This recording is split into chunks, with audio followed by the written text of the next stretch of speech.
I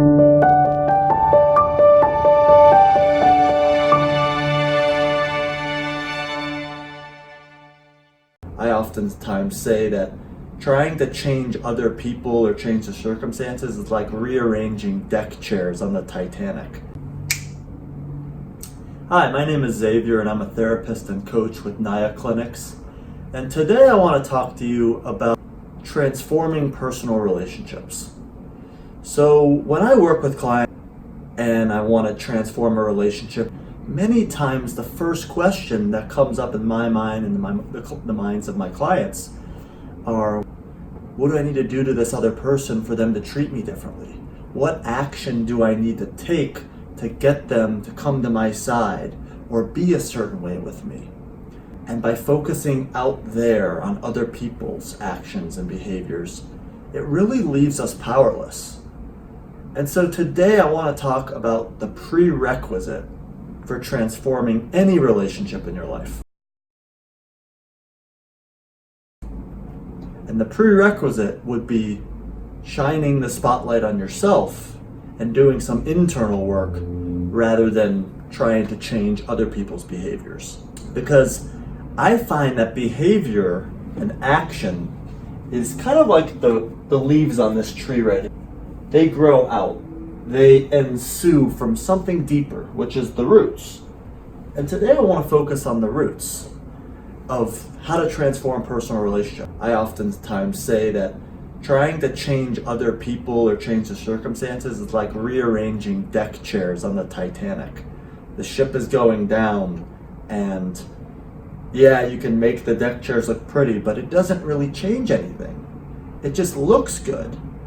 So we're going to look internal today in this video, and I want to do that by starting off by a quote, something that was said more than 100 years ago by a theorist named Charles Horton Cooley. And what he said is this: I am not who you think I am. I am not who I think I am. I am who I think you think I am. And that's a mouthful. That's a tongue twister. It's a brain twister. Let me say that again.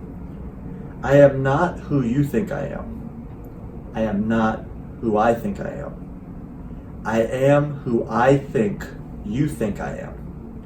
So what does this mean, and how does this relate to transforming a personal relationship with anyone in your life? And what this is saying is, I don't hold a view of myself or an experience of myself in isolation of others or the outside world.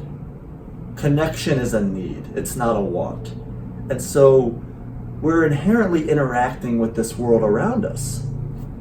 However, that one statement of I am not who you think I am is, we're not really defined by the outside world either, because oftentimes we have no idea what others are actually thinking, because it's always changing.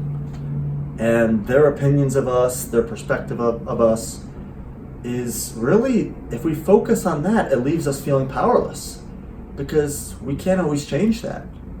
And the one thing we can change, which I believe is crucial, is the way we feel about ourselves that we ultimately project onto others. We believe that our partner views us a certain way when really we held this about ourselves and we put it in their mind.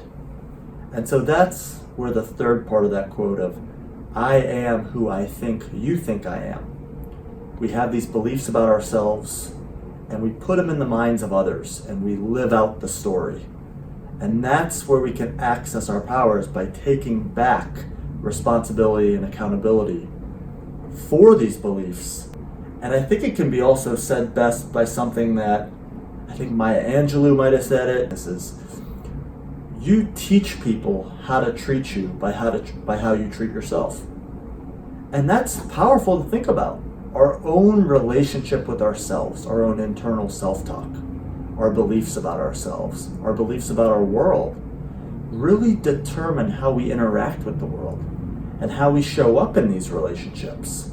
The outside world and these relationships are really just a mirror for the relationship we have with ourselves. I can't give something I don't already have. And that's the power of this work in counseling and coaching is not to point fingers, but to gain some accountability and responsibility for changing our own models of ourself and the world. And when we do that, we see our life begin to change. It's not a conscious thought. What we do in counseling is we bring up unconscious beliefs about ourselves. We become conscious of them, become aware of them, we transform them, and then we see that the story we live out in the world changes. It's pretty unbelievable how we live our life, and it's like we have the story predetermined. That's why you might be in one relationship, it might not be working out, you leave that relationship, and funny enough, you find a new person to play that same role. And basically the same structure of the relationship goes on. If I want my life to change, I've got to change. If I want my life to get better, I've got to get better. And that's the only way transformation happens, is when we look inward at our personal beliefs. So I hope you found this helpful. So thank you for coming along with me today, and I look forward to connecting more in the future.